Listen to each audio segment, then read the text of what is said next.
एका शूटसाठी आम्ही डायरेक्ट जाऊन पोहोचतोय दत्तनगरला बरं का। तर जय श्रीराम मंडळी, आज उठलं कळते की मला प्रमोशनचा व्हिडिओ करायचा होता आणि त्याच्यासाठी मला बनायचं होतं एका शेतकऱ्याची मुलगी बरं का। त्यामुळे मी हा ड्रेस ट्राय करते, पण ह्याच्या जरा जास्त संस्कारी वाटत होते बरं का। त्यामुळे मी दुसरा ड्रेस घालते आणि तो ड्रेस घालून डायरेक्ट निघते आपल्या दत्तनगरच्या दिशेने, कारण दत्तनगरला आहे आपल्या मैत्रिणीची शेती आणि आम्हाला ते शूट करायचं होतं शेतीतच। मग आम्ही डायरेक्ट पाटाच्या कडेकडेने तिचं घर शोधत फिरतोय बरं का। आम्हाला तिचं घर पण भेटतंय, मग आम्ही डायरेक्ट जाऊन पोहोचतोय त्यांच्या शेतात आणि तिथं आम्हाला करायचं होतं मावळ्याचं दर्शन।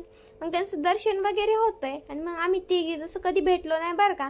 आमच्या तिघींचे पागलपणे काय कधी बंदच होत नाही आणि आता पण बंद होत नव्हते, तेवढे ते दादा पण येत आहे। मग आमच्या शूटला स्टार्ट होतंय बरं का।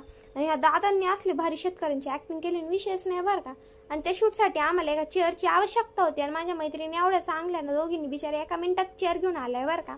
मग आमचा शूट वगैरे कंप्लीट होतोय, मग आम्ही बॅग आणि चेअर पॅक करून डायरेक्ट निघतो आपल्या श्रीरामपूरच्या दिशेने 120च्या स्पीडमध्ये निघालो होतो। त्यामुळे डायरेक्ट मंदिरात जाऊन पोहोचतोय बरं का। मंदिरात गेल्यानंतर सगळ्यात पहिलं आपलं मस्तपैकी मंदिर साफ वगैरे करतोय आणि शंकर बाप्पाची आरती करून येतोय घरी। आणि घरी आल्यानंतर मला जायचं होतं, आज मंगळवार होता म्हणून हनुमान बाप्पाला, मग घड्याळात टाइम बघून डायरेक्ट आपल्या हनुमान बाप्पाच्या मंदिरात येतोय बरं का।